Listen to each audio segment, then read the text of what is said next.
તો આધુનિક જે ભારતીય જનતા પાર્ટીના નેતાઓ છે, જે સત્તાના નશામાં રાવણની ભાષામાં વાત કરી રહ્યા છે અને ખાસ કરીને નારી શક્તિનું અપમાન કરવું, નારી શક્તિ માટે આવા હલકી કક્ષાના શબ્દો વાપરવા, ભાષણોમાં એવા શબ્દોનો પ્રયોગ કરવો, હું માનું છું કે અમે એને સખત શબ્દોમાં વખોડીએ છે.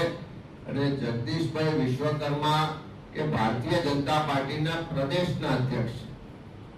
એમને કદાચ ખ્યાલ નહીં હોય કે ગેનીબેન ઠાકોર એક ઠાકોર સમાજના સામાન્ય પરિવારમાંથી આવી અને જાહેર જીવનમાં કામ કરતા કરતા આજે બનાસકાંઠાનો એક લોકપ્રિય સાંસદ છે. એમની એક આગવી પ્રતિભા છે. ગુજરાતની મહિલાઓ માટે, ગુજરાતના લોકો માટે સંસદમાં ગુજરાતનો એકમાત્ર અવાજ જો કોઈ બનવાનું કામ કરતા હોય તો ગેનીબેન કરે છે.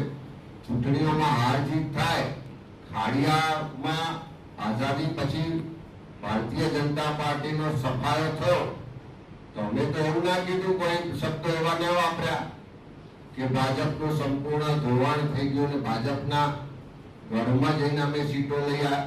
પણ એમના જે શબ્દો છે કે ગેનીબેનના પાલવમાંથી સીટ લઈ આવ્યા, હું માનું છું કે આ એમની હલકી માનસિકતાના દર્શન થાય છે. અને જગદીશભાઈ વિશ્વકર્માએ તો માફી માંગવી પડે. એ ખાલી ગેનીબેન એકલાની માફી ન માંગે, પણ આખા ગુજરાતની જે નારી શક્તિઓ છે, જે બહેનો, માતાઓ, દીકરીઓ છે, એનું અપમાન છે.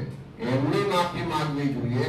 અને જો ખરેખર રાજ્યના મુખ્યમંત્રી કે દેશના વડાપ્રધાન કે ભાજપના રાષ્ટ્રીય અધ્યક્ષમાં પણ થોડી ઘણી પણ મહિલાઓ માટે સન્માન ને શરમ હોય તો એમણે આદેશ કરવો જોઈએ કે તમારા પ્રદેશના પ્રમુખ આવી હલકી ભાષામાં વાત કરે છે તો એ જાહેરમાં આવીને માફી માંગે એવી વાત, એવો આદેશ નરેન્દ્રભાઈ મોદી પાસે પણ આપણે અપેક્ષા રાખીએ, રાજ્યના મુખ્યમંત્રી પાસે પણ અપેક્ષા રાખીએ અને ભાજપના રાષ્ટ્રીય અધ્યક્ષ પાસે પણ અપેક્ષા રાખીએ. જો એવું કરવામાં નહીં આવે તો આપણે સમજીએ કે આ જે નારીનું અપમાન કરવાનો ભાજપનો ચાલ, ચરિત્ર અને ચહેરો આમાં બહાર આવી ગયો છે.